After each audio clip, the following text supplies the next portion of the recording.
Começa agora na 101 FM e Prudente AM 1070, o seu Jornal da Manhã, com as principais notícias de Prudente região. Aquilo que acontece de mais importante, você ouve primeiro aqui, agora, ao vivo no seu rádio, Jornal da Manhã. Fique ligado nos destaques do dia.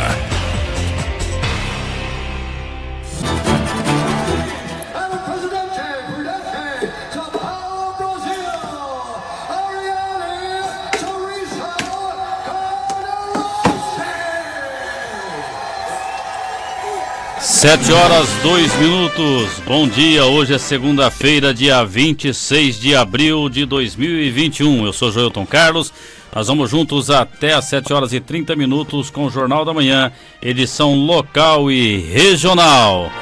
Aqui na sua 101 FM, na Prudente AM. E é com este som de Ariane Sorriso, prudentina, que venceu no UFC e colocou o nome de Presidente Prudente mais uma vez no cenário mundial no esporte. O esporte que tem, ao longo do tempo, colocado Presidente Prudente em todas as plataformas, em todos os noticiários do mundo.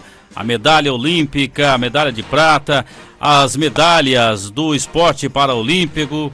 E também agora Ariane Sorriso, de Presidente Prudente para o mundo, abrindo o UFC no último sábado, colocando Presidente Prudente no patamar do esporte mundial, uma vitória incontestável. Parabéns, Ariane Sorriso, a toda a família por esta vitória maiúscula diante da chinesa no último sábado, abrindo o UFC. E foi uma luta sensacional da Ariane, segunda luta dela profissionalmente e já uma vitória. E Presidente Prudente mais uma vez foi lembrada no mundo inteiro como uma região que aqui não tem só os conflitos agrários, não tem só aquelas notícias ruins, mas tem também as notícias boas, que mesmo com todas as adversidades, coloca Presidente Prudente no cenário mundial na área do esporte. Parabéns, Ariane Sorriso. Secretaria de Educação orienta em relação ao desempenho dos alunos no período de pandemia. Giro dos estaduais, Cuca e Hulk se alfinetam após vitória do Atlético Mineiro. Abril é o mês com mais mortes por causa da Covid-19. Também teremos os comentários de Alexandre Garcia, mas as informações que chegam agora são informações do setor policial. Jornal da Manhã e as informações da polícia. As informações da polícia com Geraldo Gomes em nome de Zalpa Cardans. Bom dia, Geraldo. Muito bom dia. Bom dia a você. Bom dia, ouvintes. Bom dia para você que está aí acompanhando o nosso Jornal da Manhã. Final de semana trágico, né? Principalmente nas estradas, com acidentes graves. Muitas pessoas perderam a vida aí neste último final de semana. Mas nós tivemos também o trabalho importante da Polícia Civil, que prendeu 2 homens no estado de Goiás por aplicar golpes aqui na nossa região. Segundo as informações, o caso se deu na Delegacia de Polícia da cidade de Pirapozinho, quando um comerciante procurou a polícia e fez a denúncia de que teria perdido cerca de R$70 mil em vendas de materiais para construção, teria vendido e não teria recebido. Os policiais então montaram toda uma estratégia de fiscalização e ficaram observando quando esse caminhão sairia aqui de Presidente Prudente, para onde ele iria entregar esta mercadoria. Os policiais fizeram todo o trajeto neste domingo atrás deste caminhão e foram parar em Goiás, numa cidade lá de Goiás, Morrinhos, onde chegou para descarregar a mercadoria. Mas o Dr. Galvão, delegado aqui de polícia de Pirapozinho, já havia conversado também com policiais do estado de Goiás, que já estavam monitorando toda aquela situação dos golpistas, né? Eles compram as mercadorias em cidades distantes, recebem essa mercadoria e depois não pagam pelo produto. Os policiais então esperaram o caminhão descarregar. No momento da descarga, prenderam 2 homens receptadores.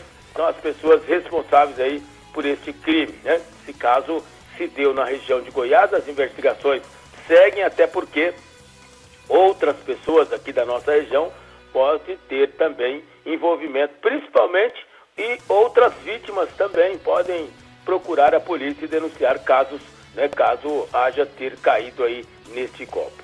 Nós tivemos também a informação que ontem uma confusão envolvendo familiares resultou em tiros aqui no Parque do Povo, na 14 de setembro, quando o sobrinho atirou por várias vezes contra o tio.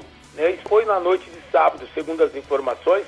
Eles estavam numa confraternização, depois discutiram, entraram em luta, discutiram e virou uma confusão danada e eles saíram. O tio foi embora, o sobrinho se armou com uma arma, provavelmente que algum amigo possa ter levado para ele, e ele foi atrás, encontrando o tio aqui no Parque do Povo, na 14 de setembro. Ele atirou por várias vezes, acertando 2 tiros no tórax e ainda acertando o braço desse cidadão.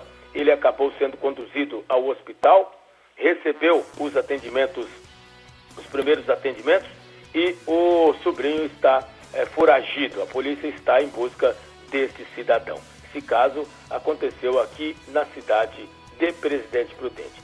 Tivemos ainda uma outra situação agora à noite, que também chamou a atenção. Foi uma briga envolvendo marido e mulher, mas nesse caso o boletim de ocorrência foi registrado como violência doméstica, uma tentativa de homicídio.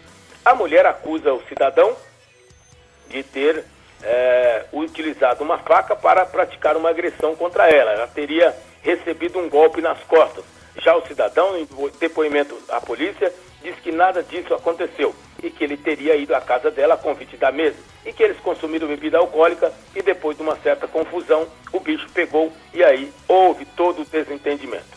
O fato é que a polícia está investigando esse caso, o homem foi preso e vai responder a princípio por violência doméstica ou tentativa de homicídio, caso que pode transformar aí num feminicídio. É uma situação bastante grave. Esse tipo de crime é, sem dúvida nenhuma, um crime muito sério, muito grave. Além de tudo isso, gente, que eu contei para vocês, nós tivemos ainda aquele acidente gravíssimo que ocorreu na manhã de ontem, ali próximo à cidade de João Ramalho, quando 2 veículos bateram de frente. Até agora a polícia não sabe quem foi que saiu da pista e quem invadiu a pista contrária, já que os veículos ficaram destruídos e um deles acabou sendo consumido pelo fogo, O acidente foi registrado na noite na rodovia Homero Severo Lins, em João Ramalho, e um dos veículos acabou pegando fogo, Duas pessoas morreram carbonizadas que estavam no interior do veículo. A batida frontal foi entre uma picape e um carro, um Corsa, e o resultado aí foram 5 pessoas mortas e uma delas internada em estado grave aqui no hospital da nossa região. Lamentável, Essa rodovia ela é muito perigosa. Ontem também já havia acontecido um acidente nessa mesma rodovia, envolvendo dois rapazes que estavam em uma moto e um veículo, também foram conduzidos em estado grave. Então fica aí o alerta às pessoas que vão utilizar essa rodovia, principalmente no trecho entre Martinópolis e Rancharia. Um trecho muito perigoso, um trecho em que a movimentação é muito intensa de veículo e com a instalação de pedágios em outras rodovias, como a Raposo Tavares, todo esse local está absorvendo a movimentação, Esse trecho está muito movimentado, está recebendo aí todos os caminhões das rodovias para fugirem dos pedágios, lamentavelmente. Rodovia Homero Severo Lins, a SP 284, entre a cidade de João Ramalho e aqui a região de Rancharia. Todo cuidado é pouco quem for passar por este local. Essas são as informações desta segunda-feira para você que está começando o dia aí. Um bom dia, uma boa semana, sempre em nome de Dalpo Cardança. E aproveitar para mandar um abraço especial aí ao Giló, o Emerson Balotinho, que já está ligado lá acompanhando o nosso Jornal da Manhã. Bom dia. Bom dia, Geraldo. Obrigado pelas informações. O lamentável da rodovia Homero Severo Lins, esse acidente que aconteceu, aí 5 pessoas morreram, 2 pessoas carbonizadas, como trouxe a informação do Geraldo Gomes, que é uma rodovia extremamente perigosa no trecho Martinópolis até Assis. E vai cobrar pedágio. A praça do pedágio já está pronta. Já nos próximos dias já começam as cobranças do pedágio. E eu queria saber quais são as garantias, a segurança que tem esta pista para se cobrar pedágio. Para se cobrar pedágio numa rodovia, precisa ter o mínimo de segurança, como tem, por exemplo, a rodovia Assis Chateaubriand, no trecho Pirapozinho até Martinópolis, que é duplicada a rodovia Assis Chateaubriand. A Raposo Tavares, que é uma rodovia duplicada, que tem lá o New Jersey, que é aquela barreira de concreto para dividir, ou tem o canteiro central, ou tem o guarda-reio, para que possa ter uma segurança para quem estiver com seu veículo se locomovendo para este ou aquele lugar. Então não se tem essa segurança. Primeiro vai cobrar o pedágio, para depois, daqui, quem sabe, alguns anos, duplicar a rodovia Homero Severo Lins. Repito, uma rodovia extremamente perigosa. É claro que, quando começar a cobrar o pedágio, o fluxo de caminhões vai diminuir bastante, já que os caminhões, quando chegam em Assis, desviam pela Homero Severo Lins, saem em Martinópolis, na rodovia Assis Chateaubriand, para voltar na Raposo Tavares, aqui próximo a Presidente Prudente, próximo à base da Polícia Militar Rodoviária.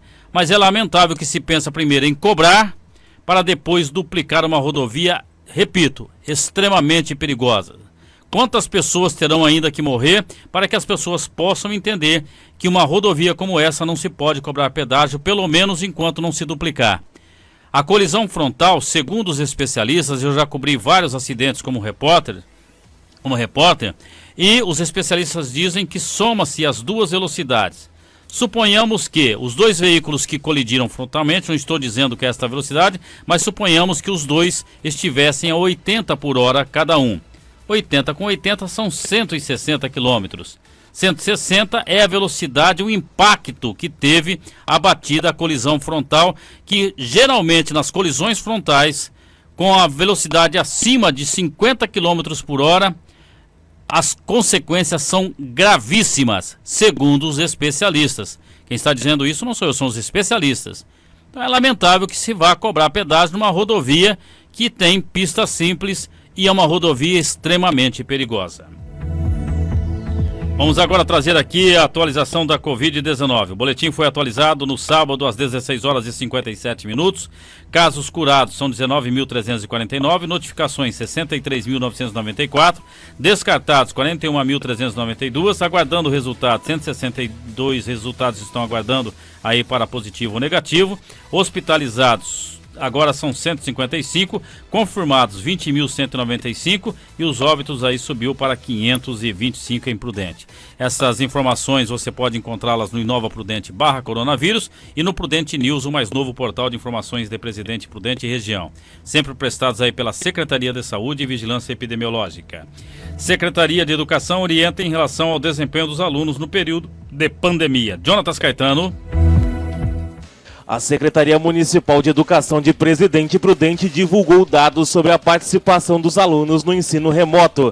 Conforme dados da Secretaria, do total de aproximadamente 18 mil alunos, 19% estão com participação abaixo do esperado. Realizam de 1 a 25% das atividades propostas. A secretária municipal de Educação, professora Sonaira Fortunato, ressalta que as escolas não pararam só um minuto neste momento de pandemia.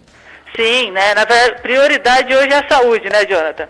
Mas, assim, a educação, ela também se torna ali no seu patamar de extrema importância, né? Por isso que é muito importante que esses pais, que as famílias procurem as unidades escolares, né? O que nós estamos receosos, né? É que aumente este número de evasão escolar, né? Que hoje nós temos ali de evadidos, evadidos são aqueles alunos que não foram localizados, né? Em média de 1%, nós temos 190 alunos que as escolas não conseguiram encontrar por falta de contato das famílias, o endereço está antigo, o telefone está antigo, então esses alunos se perderam, então nós não estamos conseguindo encontrar. E é importante que as famílias busquem as escolas, né? Considerando aí que a partir dos 4 anos de idade, faixa etária obrigatória, essa criança tem que estar matriculada nas unidades escolares. Então é importante que as famílias busquem as unidades escolares. A secretária também falou que a Secretaria da Educação tem tomado medidas para evitar a evasão escolar. Sim, nós fizemos uma parceria, né, com a Secretaria da Assistência Social, né, lá com a dona Clélia e com a Secretaria da Saúde, para que nós para trabalharmos na busca ativa dessas crianças, né? Então, através dessa ação intersetorial, está havendo essa busca ativa para que não aumente este número, né, e para que essas crianças retornem e procurem as unidades escolares, né? Além disso, né, nós, a partir do dia 10 de maio, nós estaremos estabelecendo um sistema de plantão nas unidades escolares com os professores, aos quais as famílias poderão ir tirar dúvidas, né, nas escolas, juntamente com as crianças, das atividades postadas na plataforma ou enviadas por meio de WhatsApp. A secretária também ressaltou o esforço que tem sido feito para que os alunos recebam os conteúdos neste momento de pandemia. Sim, a secretaria e eu aplausos para os professores neste momento, né, Jonathan? Porque eles estão fazendo o possível e o impossível para que as atividades sejam de qualidade, né? Nós sabemos de todas as dificuldades dos professores com relação a equipamentos, a internet, né? Assim bem como as famílias, mas nós estamos nos movimentando para que a educação se mantenha ativa e não percamos a qualidade necessária para atender toda a população. Agora no Jornal da Manhã, o tempo e a temperatura. Tempo e temperatura na sua 101 FM, também na Prudente AM, chegando para você aqui. E lembrando que neste final de semana havia uma possibilidade de chuva, muitas nuvens no céu, mas não teve aí essa chuva esperada, né? Então vamos trazer aqui as informações do tempo para você. Neste momento a temperatura é de 21 graus, a mínima foi de 19, a máxima chegará a 28 graus. E como eu estava dizendo, havia uma previsão de chuva para ontem, já hoje não tem previsão de chuva nenhuma, viu? Vento a 11 km por hora, umidade relativa do ar vai oscilar entre 38% e 88%, o sol nasceu às 6h42 e vai se pôr às 18 horas e 4 minutos. Nós vamos ao intervalo comercial, daqui a pouco nós vamos trazer a informação que abril é o mês com mais mortes por causa da Covid-19. Jornalismo, independência e credibilidade. Jornal da Manhã. De volta no seu rádio, o Jornal da Manhã. Agora são 7 horas 21 minutos. Abril é o mês com mais mortes por causa da Covid-19. Rodrigo Nunes. O mês de abril nem terminou e já tem se mostrado um dos piores meses dessa pandemia do coronavírus. Isso porque até agora, 8 unidades da federação já registraram um recorde de mortes por causa da Covid-19. São eles: Espírito Santo, Minas Gerais, Distrito Federal, Mato Grosso do Sul, Rio de Janeiro, São Paulo, Amapá e Piauí. Tirando o Rio e o Amapá, as outras regiões estão no segundo mês seguido de recorde de mortes pela doença. De acordo com dados do Consórcio de Veículos de Imprensa, com as Secretarias Estaduais de Saúde, o mês de abril já é o pior em relação à quantidade de mortes desde o começo da pandemia. Foram mais de 67 mil mortes até o último sábado. Para o infectologista Emerson Luiz, esse cenário é reflexo do descaso com as medidas de segurança e prevenção ao vírus e só deve ser mudado no segundo semestre. Ainda temos um reflexo das festas de fim de ano, um reflexo ainda daquela disseminação na época do carnaval, onde houve festas clandestinas, encontros, pessoas acabaram se expondo, viajando mais. Portanto, a tendência agora, com a taxa de infecção diminuindo, como ela está diminuindo, é que esses números se estabilizem e venham a diminuir no segundo semestre. Muito dessa mudança de cenário passa pelo avanço da vacinação no país. Mas neste final de semana o alerta foi ligado novamente. O Ministério da Saúde atualizou o cronograma de entrega das vacinas contra o coronavírus, com uma redução de 31% de doses previstas para maio. Para Emerson Luiz, muito disso se deve à dificuldade de comprar as vacinas e à falta de liberação de algumas doses, como a russa Sputnik V. Infelizmente, infelizmente, a vacina é um artigo de luxo, digamos assim, em relação ao cenário mundial. É uma busca incessante pelos recursos, pelos meios de aplicação. Esse planejamento ele é complexo, mas o acesso às tecnologias elas ainda estão restritas, infelizmente, e há uma irregularidade no fornecimento das IFAs, por exemplo. Em maio, as doses da AstraZeneca serão as mais compradas pelo governo. Ao todo, está prevista a chegada de mais de 21 milhões de doses da vacina. Agência Rádio Web, de Brasília, Rodrigo Nunes. Agora no Jornal da Manhã, as informações do esporte. O esporte chegando, Campeonato Paulista. Será que Palmeiras e Santos classificam para a próxima fase? Quem viver verá. Vamos lá, o giro dos estaduais com Cadu Macri.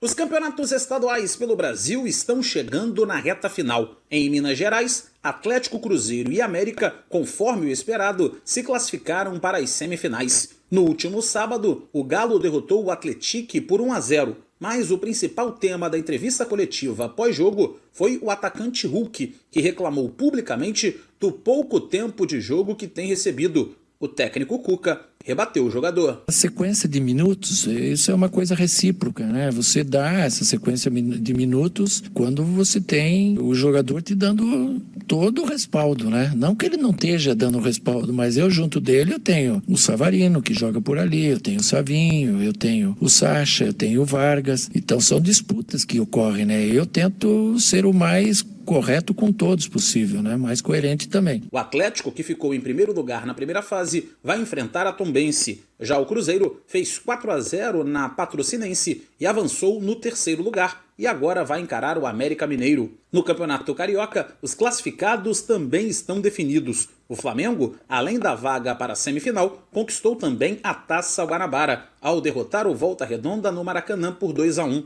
O técnico Rogério Ceni elogiou o desempenho da equipe, apesar da partida ter sido disputada com um time misto. Nós tivemos controle do jogo e acabamos desperdiçando algumas chances boas que poderiam ter dado tranquilidade mais cedo do que ficar até uma última bola parada, alguma coisa assim, sofrendo. Mas poucas transições, tivemos sempre próximo do gol adversário. Acho que o time foi bem para quem jogou com 4 dos titulares, 5 com o Diego, né, contando com o Diego, que costumeiramente joga. O time rendeu bem. Na próxima fase, o Fla vai enfrentar o Volta Redonda novamente. A outra semifinal será entre Fluminense e Portuguesa. O tricolor venceu o Madureira de virada por 4-1 e ficou em segundo.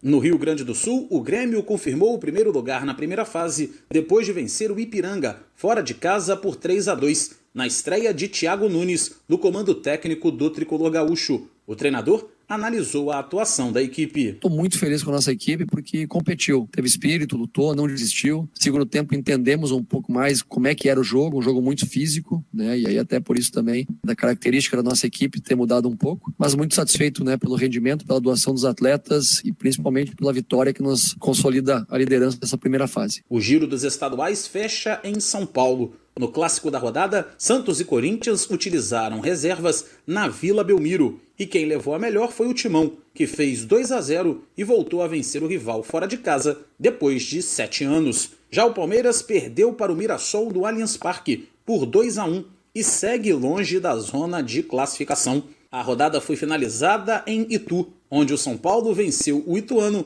por 3-0. Esta foi a 7ª vitória consecutiva do tricolor paulista. Agência Rádio Web, com o giro dos estaduais pelo Brasil, Cadu Macri. Vamos direto a Brasília com Alexandre Garcia. Bom dia, Alexandre. Bom dia. A CPI começa amanhã. E por coincidência, o ministro Fachin prorrogou por mais 60 dias investigações sobre corrupção na Transpetro, que é uma subsidiária da Petrobras, de 2 senadores que têm papel importante na CPI, porque os 2 são pais de governadores. Jader Barbalho, que é primeiro suplente, e Renan Calheiros, que está querendo ser relator, né, da CPI. É o cargo mais importante da CPI. Segundo depoimento de delação premiada do então presidente da Transpetro, Sérgio Machado, que é do mesmo partido de Renan Calheiros, do mesmo partido de Jader, ele disse que Renan recebeu 32 milhões e Jader recebeu só 4.300.000. Pois é. Bom, e os dois estão na CPI, né? CPI vai investigar problemas dos outros, deveria ser composta de senadores que estejam acima de qualquer suspeita. Basta encontrar 18 entre os 81. Aí pôr na presidência um presidente que esteja acima de qualquer suspeita. O que está sendo falado para presidente, aí a mulher dele foi presa 2 vezes, a Polícia Federal prendeu os 3 irmãos dele por desvios na saúde lá em Manaus, né? Pois é, e no entanto, né? Que coisa. Bom, não precisa nem de comentário a respeito disso. Bom, a outra questão, o ex-ministro do Trabalho, o ex-presidente da Justiça do Trabalho, o jurista Almir Pazianotto, num artigo no Estado de São Paulo, mostrou nesse sábado que essa anulação das condenações de Lula foi totalmente ilegal, né? Porque, por 8-3, né? Porque foi em cima de um habeas corpus para Lula, quando Lula já estava livre, quando foi ajuizado o habeas corpus, portanto já não valia mais, o habeas corpus estava sem objeto. Aí Fachin, com esse habeas corpus, contestou uma das alegações que estava lá dentro, respondeu a ela, dizendo que não havia ligação entre Petrobras e o triplex, etc., e anulou as condenações. O ex-ministro Almir Pazianotto chega a perguntar, né, porque houve 3 votos de Cássio Marques, de Marco Aurélio e de Luiz Fux contra isso, chegou a dizer: fiéis à Constituição e à jurisprudência, demonstraram inexistir nulidade no desvio de competência, né? Houve colapso mental ou perda de lucidez pela maioria? E ele lembra que a concessão de habeas corpus fulmina a Lava Jato. Mais do que isso, um julgamento que ainda vai terminar essa semana, termina de fulminar. São 174 condenados por Sérgio Moro, que podem se beneficiar de uma decisão que já está com maioria, já tem 7 votos, dizendo que Sérgio Moro foi suspeito, né? E tudo isso com base em prova ilícita. O ministro Lewandowski, na discussão que encerrou o julgamento da semana passada, chegou a admitir prova ilícita, mas divulgada, mas de conhecimento de todos e não foi contestada. Meu Deus do céu! Quer dizer que a prova ilícita, se for divulgada, pode ser aceita. É uma coisa incrível, né? Incrível. A gente não consegue mais entender uma coisa. Eu queria registrar, porque a maioria não registrou, né? O paradoxo de acusarem o presidente de não ajudar Manaus, e ele foi a Manaus e foi uma recepção assim, além de ter recebido o título de cidadão amazonense, na mesma semana pela Assembleia Legislativa, foi uma recepção muito grande. Inclusive deu uma entrevista para o Siqueira Júnior, que perguntou se ele não ia dar um soco na mesa. Ele disse: olha, se continuarem impedindo o povo de exercer suas liberdades, direito de ir e vir, direito de ir à missa, né? Claro que ele diz que vai esperar que haja, se houver algum caos, alguma coisa assim, que as Forças Armadas estão aí para impor a lei e a ordem, né? Para que não se saia da Constituição de jeito nenhum. Já se saiu muito da Constituição, inclusive desrespeitando vários itens do artigo 5º da Constituição. De Brasília, Alexandre Garcia. E com essa informação estamos finalizando mais uma edição do Jornal da Manhã, edição local e regional na 101 FM e na Prudente AM. Na Prudente AM, a partir das 8, tem Hélio Casimiro. Aqui na 101 FM você continua com a comunicação agradável e descontraída de Paulinho Vidigal até as 9. Depois chega ele, Eudes Figueiredo, a partir das 9 até as 10. Ricardo Barcelos em seguida, Pati Ribeiro e Ailton Freitas chegando na tarde alegre aqui da sua 101 FM. Que todos tenham um bom dia, um forte abraço e até lá. Você ouviu pela 101 FM e Prudente AM 1070, Jornal da Manhã. Reportagens: Geraldo Gomes, Jonatas Caetano, jornalista responsável, Mônica Guglielmi.